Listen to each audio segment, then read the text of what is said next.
hand, if you would help a stranger on a train if they were in distress. That is admirable. But I have one word advice for you. Don't. Contest chair. Ladies and gentlemen, I was on my way to a conference.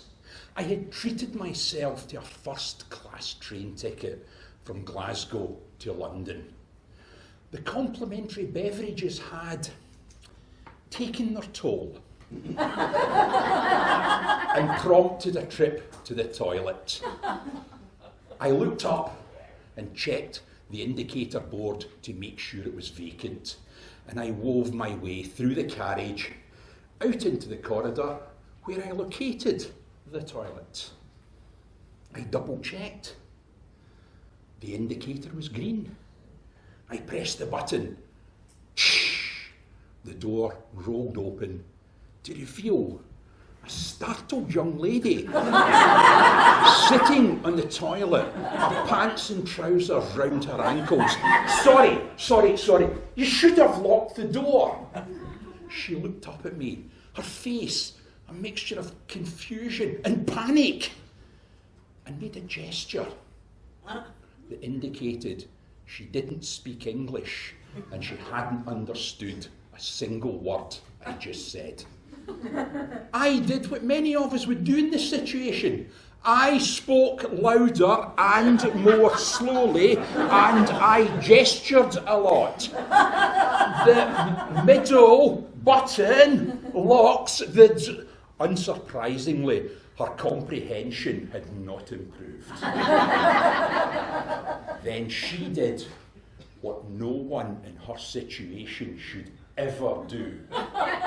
She stood up, took a step closer to hear me better, and I was now locked in mortal eye contact with a half-naked woman. It was probably panic, but I will never know for sure why I did what I did next. I stepped into the toilet, I pressed the lock button, turned and before I could step outside, the door rolled closed, locking us both in that tiny train toilet. Our noses were almost touching. The eye contact was unbearable. I had to break it. I could have looked up. I could have looked left. I could have looked right. But no.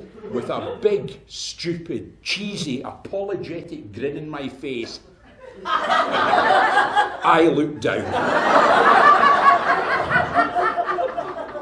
It took a second or two before I realised my mistake. When I looked back up, all trace of confusion was gone from her face, leaving only panic. She turned away from me and bent down to pull up her pants and trousers, thereby thrusting her bare bottom into my groin. You know, if I'm really honest, I was having mixed feelings at this point. I stepped back. My bottom hit the button.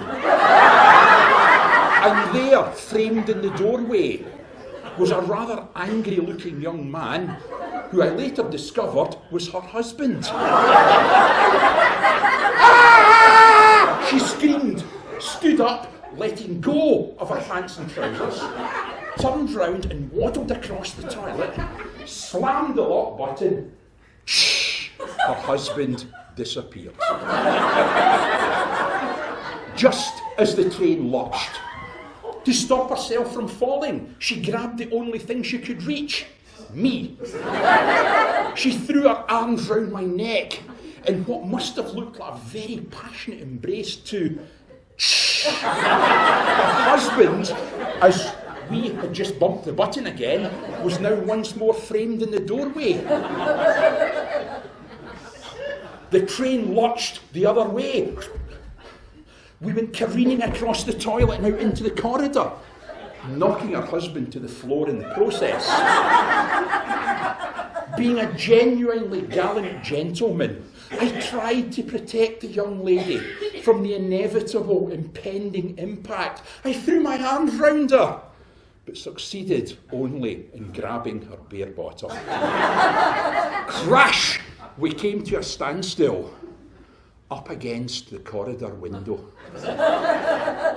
I don't know what the people in Preston Station must have been thinking as the train rolled slowly alongside the platform. Her with her arms round my neck, her head now nestled in my shoulder, me clutching her bare bottom. I don't know what her poor husband was thinking as he lay prostrate on the floor, gazing forlornly up at his semi-nude wife, apparently engaged in an act of passion with a very handsome stranger. I know what I was thinking. I was thinking, for the love of all that I hold dear, please make this stop. Our eyes met. Hers crinkled slightly.